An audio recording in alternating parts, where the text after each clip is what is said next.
Salut à tous, c'est Nico du Ciné Show et aujourd'hui on se retrouve pour une nouvelle vidéo sur 5 films vus en Blu-ray. Aujourd'hui 5 films vraiment très bons, alors il y en a un qui est un peu moins bon mais il y a vraiment de la qualité aujourd'hui, vous êtes gâtés, en tout cas il y a vraiment de très belles choses aujourd'hui, ça fait plaisir.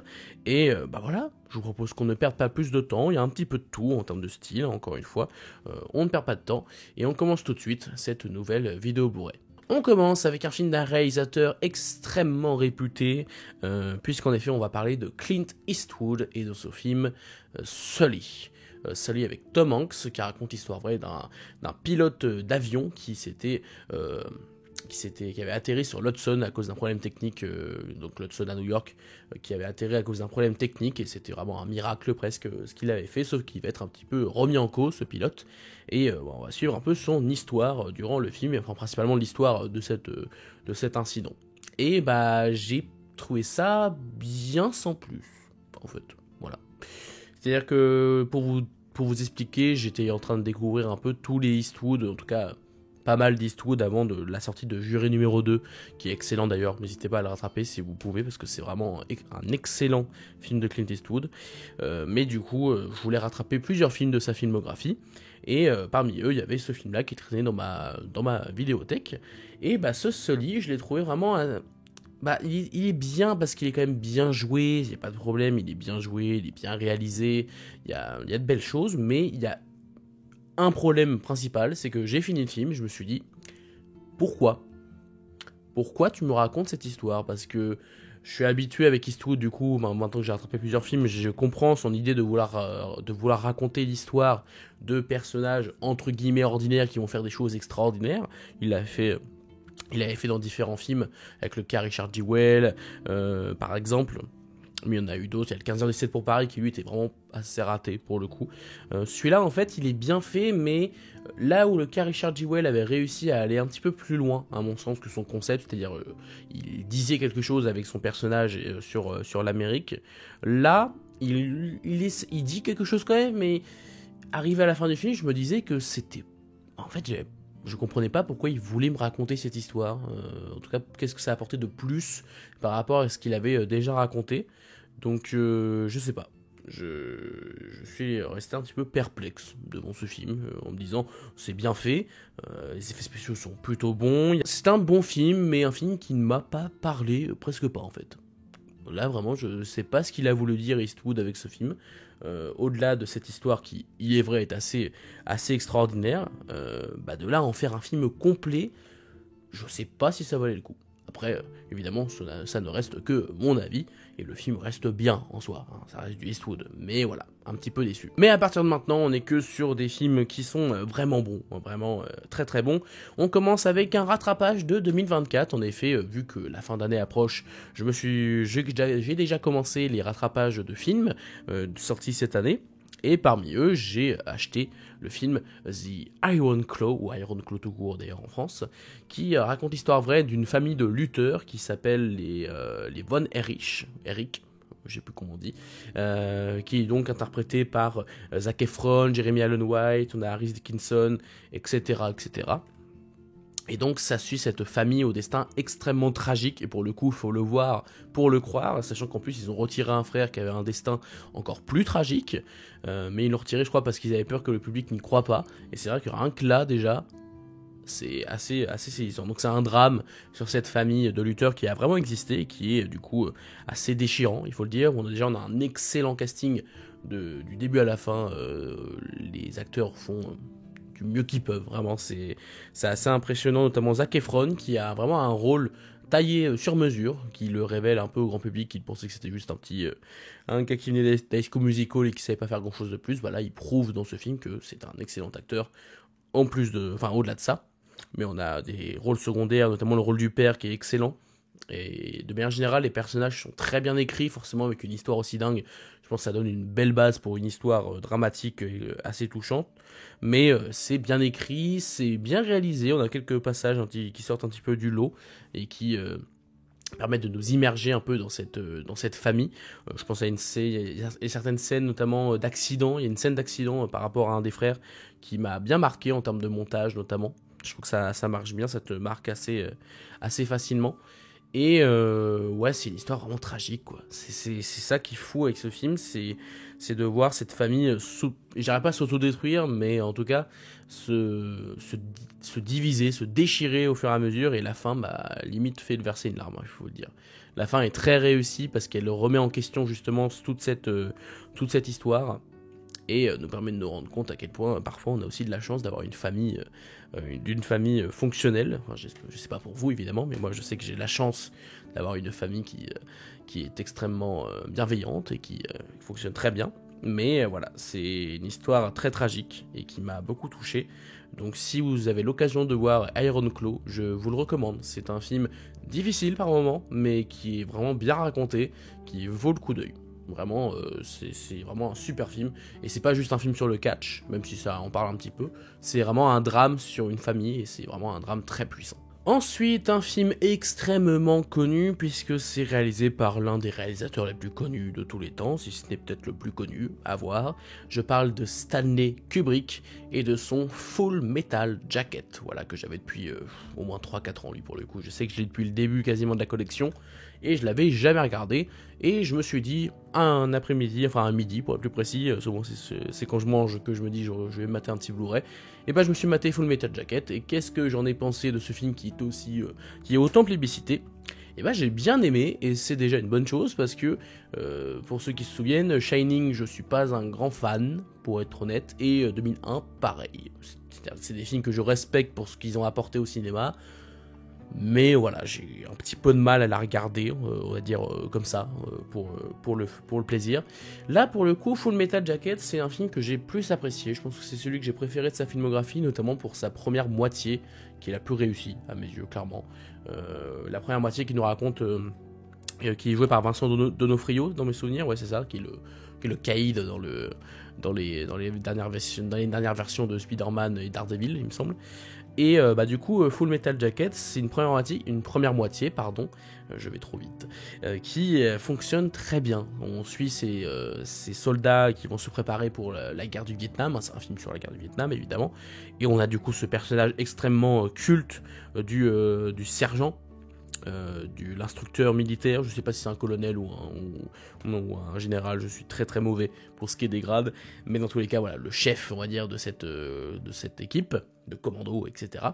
Et bah, c'est vrai que c'est des scènes que je connaissais déjà à l'avance, parce que c'est vraiment un personnage qui est resté absolument culte, ce personnage qui est joué par Ermey, pardon, je crois que c'est Ermey, qui était, il me semble, en plus un ancien de l'armée, justement, donc c'est d'autant plus crédible. Je sais plus si c'était lui qui était un ancien de l'armée ou si, en gros, l'écriture du dialogue avait été fait par quelqu'un qui venait de l'armée. Je ne sais plus exactement. Mais enfin bref, dans tous les cas, ça change pas l'idée qu'il est excellent et absolument iconique dans ce rôle, il fonctionne très très bien. Et on a au-delà de ça un bon casting. Durant cette première moitié, ça montre à quel point l'instruction militaire peut être parfois extrêmement difficile. Et au-delà de l'instruction militaire, à quel point la société, au-delà d'être américaine, la société de manière générale, peut parfois être extrêmement méchante avec ceux qui ont des difficultés dans ce genre d'exercice physique. On a une véritable descente aux enfers avant même d'aller au Vietnam, ce que je trouve assez fort, parce que ça montre à quel point il y a eu des choses extrêmement graves qui ont eu lieu durant ces guerres. Au-delà de la guerre en elle-même, la préparation à la guerre pouvait être extrêmement intense, et ça le montre de façon vraiment... C'est extrêmement bien fait, surtout que c'est en à peine 40-50 minutes. Et ça te montre cette descente aux enfers de ce soldat qui est joué par Vincent D'Onofrio, qui passe d'un jeune assez gentil, voilà, il fait sa vie, à la fin être limite une machine de guerre sans âme, etc. Enfin bref, j'en dis pas plus pour ceux qui éventuellement n'auraient pas vu le film, mais j'ai vraiment beaucoup aimé cette première moitié de film, et la deuxième moitié par contre, j'avoue que là j'ai été moins convaincu. Disons que c'est logique dans ce que ça veut raconter, notamment sur la toute fin. La thématique reste la même, c'est de pousser un peu les soldats dans leur dernier retranchement, de brouiller un peu leur morale. C'est un peu ça l'idée, c'est de casser, briser leur morale pour qu'ils soient des soldats qui répondent aux ordres, etc. En tout cas, c'est l'impression que ça m'a donné en termes de message dans le film. Bah, ça prend sens, mais la deuxième moitié est un peu plus commune, je trouve, dans les films de guerre, notamment autour du Vietnam. La première moitié était vraiment originale et bien menée, et j'avais vraiment beaucoup aimé. Moins fan de la deuxième moitié, qui est un peu plus classique, on va dire, dans ce genre de film. Après, voilà, ça reste un bon film, dans tous les cas, de A à Z. J'ai plus aimé la première moitié par contre, mais voilà, très content d'avoir vu ce Full Metal Jacket. Et donc enfin, je peux dire que j'ai aimé, mais vraiment aimé, un film de Stanley Kubrick, et ça me fait plaisir, parce que sinon, ça aurait fait beaucoup quand même. Ensuite, un film assez particulier. Alors, il a acquis une certaine réputation, ce film. C'est pas un film extrêmement connu, mais je sais qu'il est souvent cité dans les films de thriller lorgnant avec l'horreur par moment. Vraiment, apparemment, c'est une petite pépite, et c'est pour ça que je l'ai acheté en Blu-ray pour le découvrir.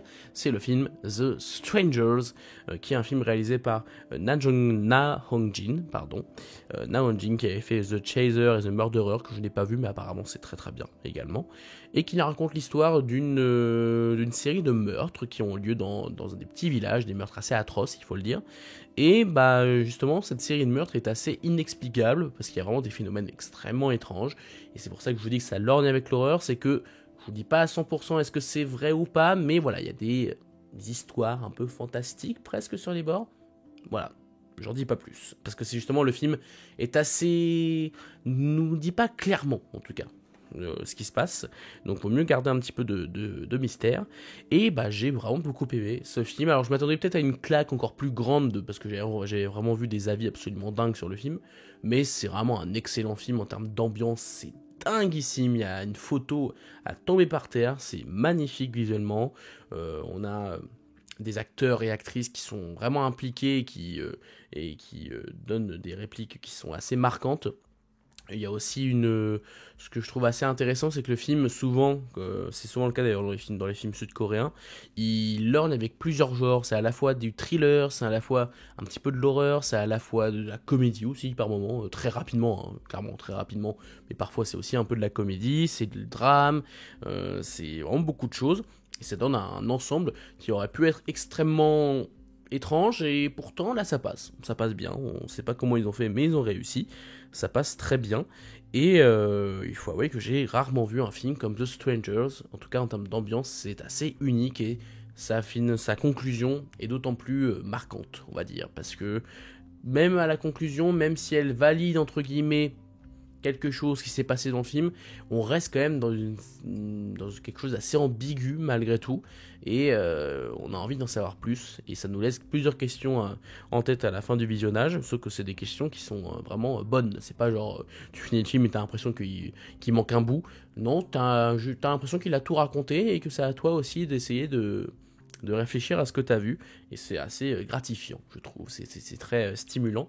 Donc voilà, je pense avoir tout dit sur The Strangers, peut-être, mais si jamais vous avez l'occasion de le voir, je vous le recommande, c'est vraiment un film très particulier, mais il faut avouer que c'est un film assez unique en son genre, et je pense que ça peut valoir le coup de le découvrir en sachant le moins possible. Voilà, j'ai essayé de pas trop vous en révéler pour que vous ayez quelques surprises, mais il faut avouer que c'est un film très surprenant et assez galvanisant. Et enfin, le dernier film de cette vidéo, c'est un film que je viens tout juste de finir, littéralement, c'est-à-dire que là j'ai mangé ce midi et je tourne cette vidéo juste après avoir mangé, bah je viens de voir ce film, qui est un film là encore assez réputé par la sphère cinéphile, qui n'est pas un film ultra connu de tous, mais tous ceux qui l'ont vu m'ont dit que c'est absolument dingue. Et donc ce film, c'est un film russe sorti en 1985 qui s'appelle Requiem pour un massacre, ou Comency.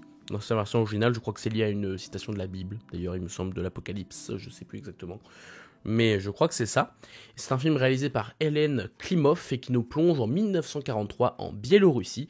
Et vous en doutez, en 1943 en Biélorussie, il y a la Seconde Guerre mondiale et on va suivre un jeune enfant de 14 ans qui va se retrouver en enfer, littéralement on peut le dire, je pense, qui va se retrouver un peu dans une spirale de violence assez énorme puisqu'il va trouver un fusil dans un endroit près de chez lui, et il va se faire enrôler entre guillemets dans une sorte de résistance, il me semble, au nazisme. Oui, c'est ça, c'est la résistance au nazisme en Biélorussie, sauf que ça va pas se passer comme prévu, il va y avoir beaucoup de péripéties, et c'est vraiment un film qui te plonge en enfer. Voilà, j'ai pas d'autres mots. C'est un film qui est très connu pour sa violence, à la fois visuelle, mais aussi, surtout d'ailleurs, même psychologique. Le film en soi, il montre quand même pas mal d'éléments extrêmement violents, mais c'est surtout psychologique, la violence dans ce film. Et il faut avouer que c'est un film assez unique, même totalement unique. J'ai jamais vu un film comme Requiem pour un massacre qui ose autant montrer des choses absolument horribles qui se sont passées en Biélorussie, même d'ailleurs partout, un peu partout en Europe, mais là en l'occurrence c'est de la Biélorussie, c'est vraiment, il y a des scènes à vous glacer le sang limite. Après, je trouve du coup que c'est un excellent film, hein, j'ai toujours pas dit, c'est un excellent film. C'est un excellent film de guerre très particulier qui est pas tellement sur la guerre, mais plus sur à quel point l'humanité est très mauvaise. Voilà, c'est vraiment extrêmement pessimiste presque comme film. Quoique sur la fin, il y a un truc un peu plus optimiste, mais bref, c'est extrêmement nihiliste comme film dans tous les cas, dans l'ensemble.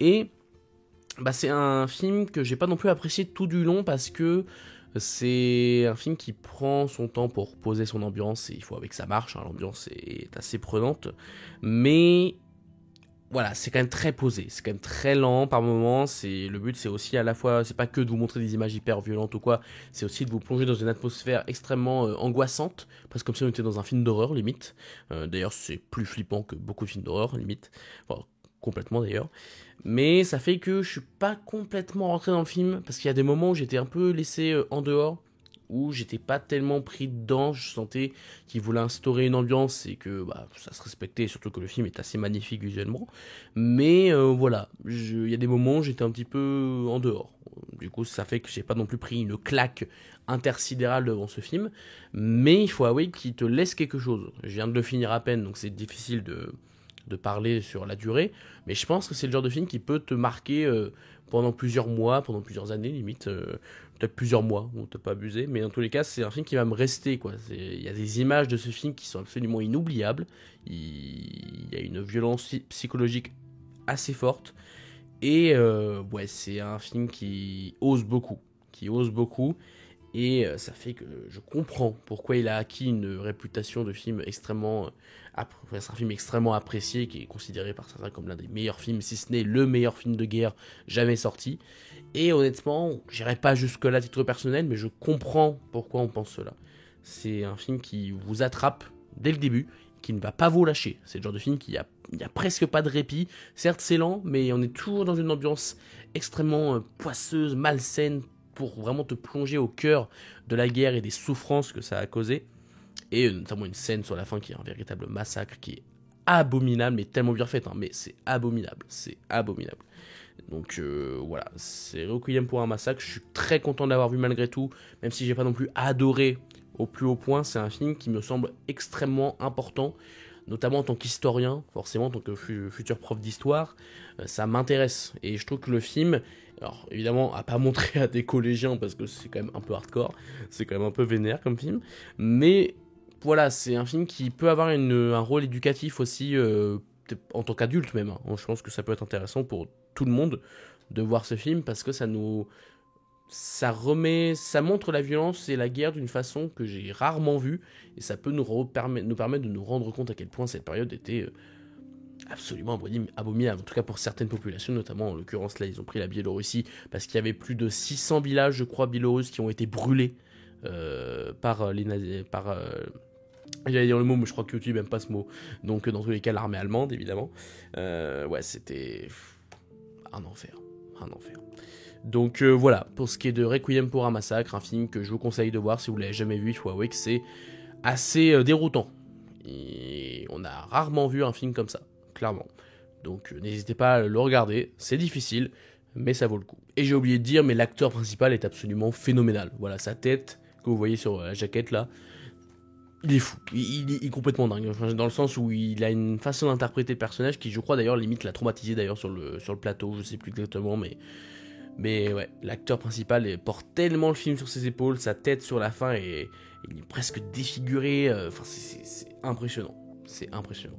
Donc vous voyez comme NC ou Requiem pour un massacre, c'est à voir. Voilà, c'est la fin de cette vidéo, j'espère qu'elle vous a plu, si c'est le cas n'hésitez pas à vous abonner, à liker et à partager la vidéo, et quant à moi je vous dis à la prochaine pour parler de cinéma, mais en attendant, c'était Nico du Ciné Show, à bientôt.